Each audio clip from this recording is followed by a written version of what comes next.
Ciao a tutti, direi che a questo punto non ci sono bisogno di introduzioni perché chiunque ha parlato di Nevernight, ha letto Nevernight, ha fatto vedere Nevernight e questo giro tocca anche a me, mi dispiace, non posso esattamente esimermi e c'è l'autore.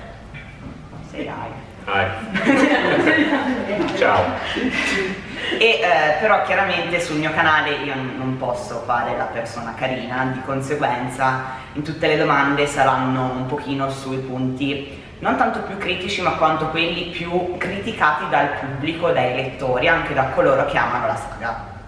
E ora andrò in inglese, ma compariranno qui magicamente dei sottotitoli fatti con Movie Maker, quindi andiamo così. I'm using Movie Maker to edit my videos because Oh, okay. Alright. I guess we're good. Diglielo però, cosa stai per fare? You're scared about me here. I'm ready sometimes. So I usually find more interesting and useful negative review than positive one. And Like 1 star or 3 star? Like 1 star. 1 star. 3 stars is a good mark. Really? Okay. Yes. What did you give Nevernight? Actually 4. Yes. So it's God's gave 5 and yeah, but I really love Spartacus, so I Sure. I was based, things. That's good. And, 4 and and 5. Dark Dawn 4, but just for the and the beginning, because it was like they were walking like out. Yeah, it's quest structure. Yeah. So I was okay. They are walking. Yeah. Have you seen Clerks 2? Have you seen the second Clerks movie?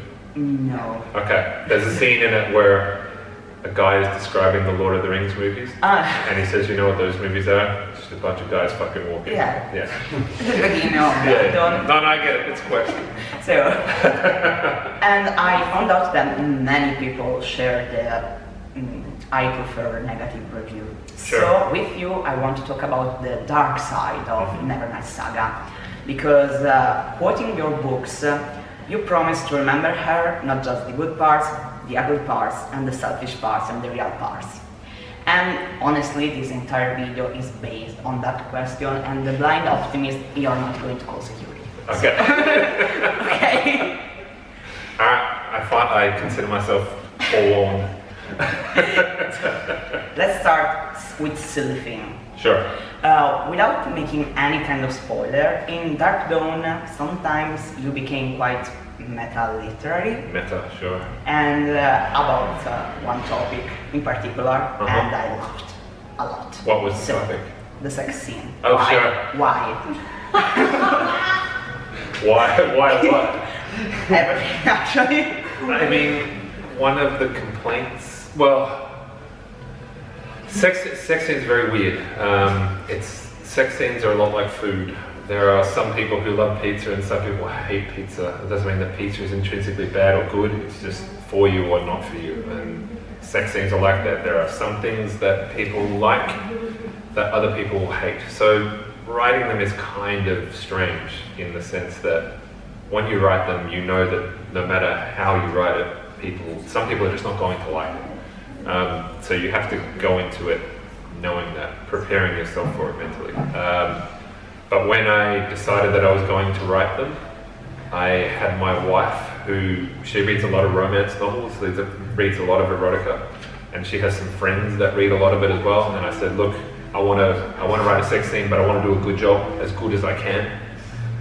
So can you get me like a highlights reel, like get me all your books and mark all the best bits, and I'll just go away and read them. So she got all her friends together, and they got me this big pile of books, and they marked all the good smutty parts, and I went away and just read porn for like 3 or 4 days, and kind of got a sense of what worked and what didn't, and what I wanted to do and what I wanted to avoid.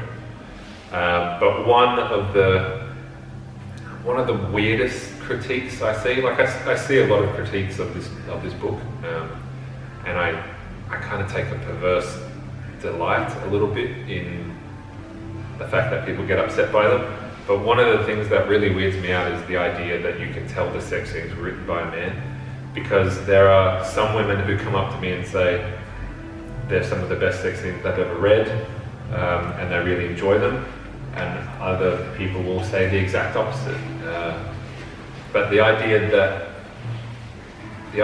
men can't write erotica for women is something that I find kind of objectionable. I think there's good writing and there's bad writing, and your gender should be irrelevant in that respect. So people who approach, before they even read the book, people who approach the idea that there is sex in here written by a man, and so I'm immediately going to dismiss it whole cloth without even really getting into it, or approaching it so blinkedly that no matter what is written, you're going to dislike it. It confuses me, I guess. And so I wanted to kind of poke fun at that idea. The idea that because you're a man you can't do something, or because you're a woman you can't do something, or the idea that you can't, so you shouldn't, is something that I find it's kind of the antithesis of creativity for me. The worst you can do is try and, the best you can do is try and succeed. You can try and fail, but the worst thing you can do is to not try at all. But yeah, the idea that there are absolutes in art in that sense. Men can't write sex scenes for women, or women can't write male characters convincingly, or whatever. I don't know. It's something that I rebel against from the heart of me, and so I wanted to poke fun at it in the book, because that idea to me it's the antithesis of creativity. Well, I personally read a lot of romance gay romances, Sure. And almost every of them are written by women. Sure. And so, well, I usually skip the sex scene because written one, you have read all of them. Oh, really? So you find them quite samey? Yes. Alright. Really, So what was your opinion of the smut in Nevernight? Well, Can you tell it was written by a man? Not really, but I read them in Italian. Oh, sure. And sometimes I find the translation like weird, with the choice of word. Sure. Like it was using the word circumnavigation. Okay. I was like, okay, all right. But I read worse. Like, that's I read worse. Okay. So let's move on to something more juicy. Alright. So, while writing my questions, I asked a lot of people that loved your saga what they didn't like about it. So I like to. And no, I just other people talk about footnotes. Okay, alright. So many of them, me included, really love Mia, but they don't think she really fit in the bad guy, crazy, ruthless picture of her made in the book. Yes, of course, she is an anti-heroine, obsessed with vengeance. She is a really dark character, but specifically in terms of her growth, I personally was ready to read about Descendants in Darkness. Oh, you wanted to go full black? And instead I found a Rise. So I want to know, why do you think people find Mia so different from the narrative the books want to give? And was it your intention to create this contrast in the book and in the reader? A little bit, yeah. Because the narrator is aware that he's writing a book, or they are writing a book. Sorry, I shouldn't even give away the gender. I'll start again, so no spoiler. The narrator is aware they're writing a book, but from an outsider's perspective, if you were a person who just lived in Australia, you were an Australian citizen, all you would know about Mia is what you had heard. And what you would have heard about her is she assassinated 3 of the leading figures of the government. She was an assassin by trade. She killed the head of the Illuminati. She murdered the head of the entire church in front of an arena full of people. And then she killed the head of the Senate and destroyed the capital city of the Republic. That sounds like something a villain would do. And I didn't really think about it in terms of what the fallout of her adventure would be. I talk about it very briefly at the end of Dark Dawn, but the world that she leaves behind her is a world in absolute fucking chaos. Like, she's beheaded the government, she's brought down the Republic, so the system by which this entire region was governed is now beheaded. The capital city is gone, and so most of the administrators and people who actually got shit done, they're all dead, or they've at least been massively displaced. So she would sound like a fucking terrorist. Like, if you were the average person in the street, you wouldn't think of her as a hero. You'd think of her as the person who almost destroyed the world. So the legend of her would kind of grow in the telling. And I think the legend would cast her as a villain in a villainous role. And so, yeah, I kind of wanted to juxtapose that idea that history is written by the winners versus, you know, behind this terrible character that you would have got told all these awful stories about was actually a real human being who had motivations above and beyond just make the world one of chaos. So yeah, I was kind of exploring the idea of myth versus reality in that sense, like legend versus real person, because, you know, the most famous villains in history were real people. They were motivated by, you know, they were, to the people around them, they would have seemed thoroughly ordinary. Even the most monstrous people maybe in history would have seemed like ordinary people to the people who knew them best.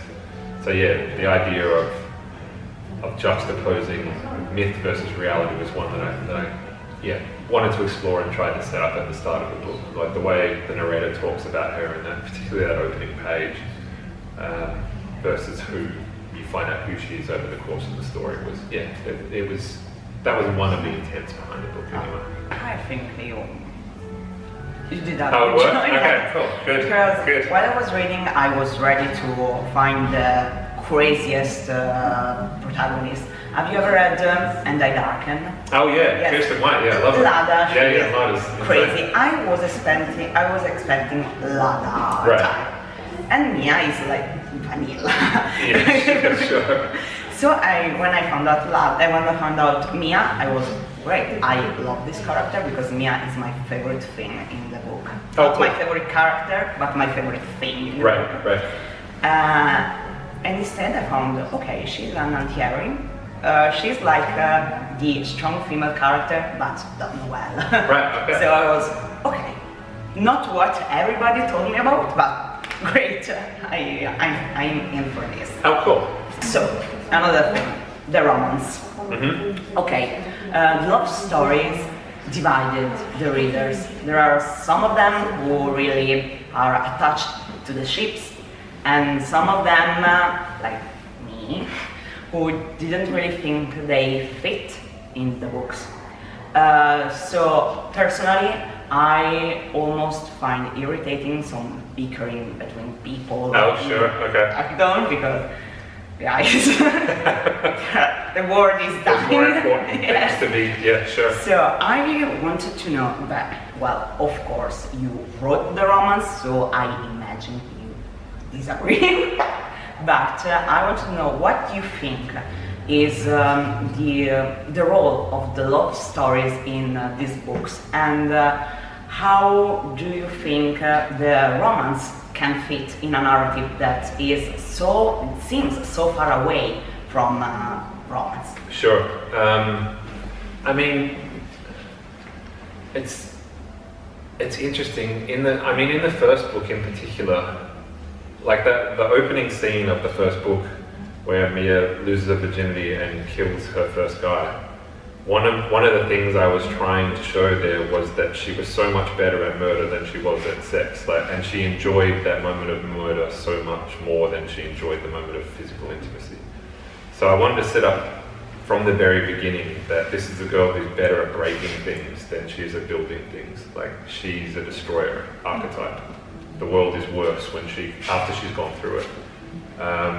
And so in that first book in particular, there's a lot of readers who tell me that Mia quite obviously is in love with Trick. I'm not entirely sure that she is. I think she's fond of him. I think she likes him as a person. I don't think she even knows what love is at that point. She's 16. Yeah, yeah. So the idea that I'm not even sure I would call what happens in book one a romance. I'd call it it's a fling, I guess. But people kind of build it up into more than perhaps I imagined for it, and that's fine. Readers will, as soon as you publish a book and give it to the world, readers are free to interpret it however they want. And so if they see more in it than I initially planned, that's fine. That's like what the author's step. Right, that's exactly right. Authorial intent is meaningless. But I don't even consider what happens in book 1 a romance. Book 2 is more of a romance, but again, it's far more one-sided. Like Ash is way more into Mia than Mia is into Ash. Like Mia's there, and I mean, this is spoiler territory again. I don't know if you want to. Avoid spoiler. Sure. Like Mia is more of the opinion of, well, I could die tomorrow, and this thing is here, and it obviously wants me, and sure. Let's try. Why not? I feel something for her, but again, I don't think Mia is in love with Ash. And there's a scene at the end of book 2, right before the Grand Games, where Ash is kind of lying in Mia's arms, and Mia says, "This is love." She's not actually saying "I love you." She's just kind of clicked in her head, "Oh, this is kind of what it feels like. This is what it's supposed to be." So over the first 2 books, she's just working out what romance is and what love means and how she fits into the idea of love, because she's not thinking about long term. She's not thinking about settling down and having kids and living in the country. She's thinking about killing the motherfuckers who killed my family, and that's all she cares about. She's not a person with a long-term plan, and so the idea of love doesn't even really factor into her thinking until book 3, and that's when she starts to realize, well, maybe I might make it through this, and maybe there's something worth sticking around for, because up until that point she hasn't even thought. Like, the goal that she set herself is the mountain she has to climb is so high.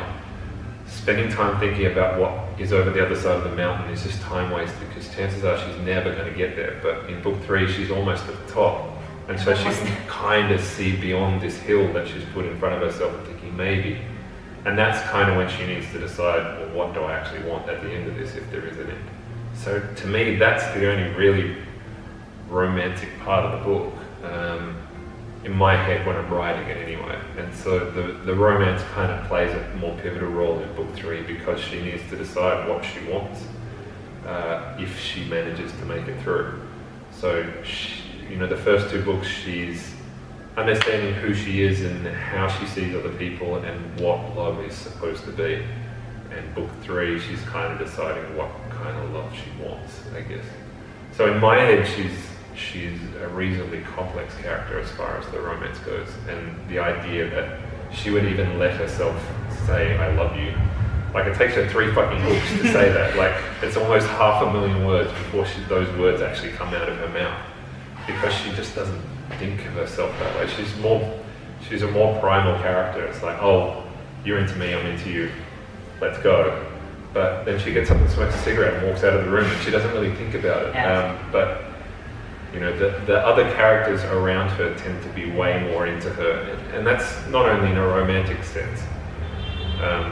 Mercurio, her father figure, and the Gladiati, the falcons that fall in around her, they all think of her like she's kind of the center of their world. They all revolve around her, whereas she doesn't revolve around anyone else. She's very self-centered in that sense. So yeah, the idea that she's a romantic figure, to me, it's something that happens quite gradually, I guess. But that's just my interpretation of romance. Other people see it differently, and that's fine too. And other people read things into those situations that I don't see. But again, it's the death of the author, like you say. I'm not supposed to be there. My opinion doesn't matter. That's why it's quite strange when people ask me, what did you mean when you wrote this? It doesn't matter what I meant. Yeah. It matters what you think. Yeah, it matters how you see it. That's the most important thing. That's the cool thing about being an author, I find, when people see things or extrapolate beyond what you saw, and the art becomes more as a result of that. That's one of the best parts of being an artist. It also can be one of the worst when people see things that you didn't intend. But yeah, that's part of what creating art is. By the way, I was talking about eclipse and candle one. I was talking about bickering. Oh, sure. You don't like they were cats and dogs. Well, I don't really like kindly. Oh, really? So yes, I like the first. Have you got a dog? No, I just don't like him as a character. Wow, you're the first person Yes. I've ever said. I know. It's something that someone happens to- quite a lot to me. Right. So, in the end, because this question, it's here. So, the thing you don't like, the thing you say, I don't know how I get away with this. I don't know, the thing you say, I don't know how you all really like these things. Because, yes, books are author children, but sometimes you find children eating their boogers and you let them nonetheless. So.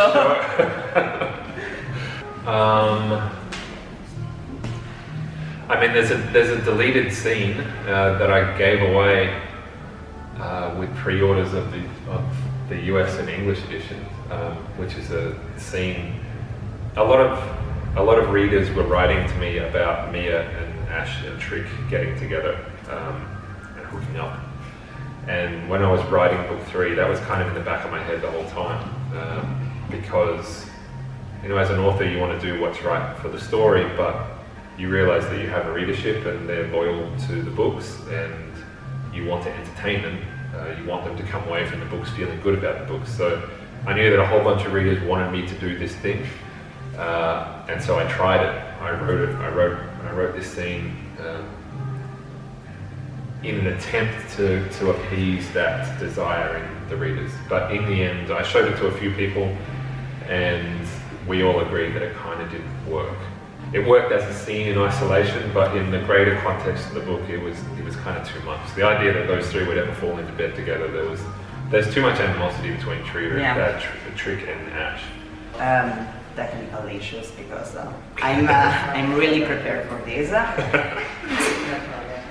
So we were talking about Ash, Chris. Ash kind of killed Trick, and it could be a problem. Yeah. So in the third book, I guess what I wanted to do was get Trick to the point where he would forgive Ash what she had done, and Ash to the point where she realized what she had done was wrong. Because she got raised by an assassin herself, and everybody in that school was a bad person, and everybody in that school was a murderer. So what's the big fucking deal? I murdered a murderer, like, you know.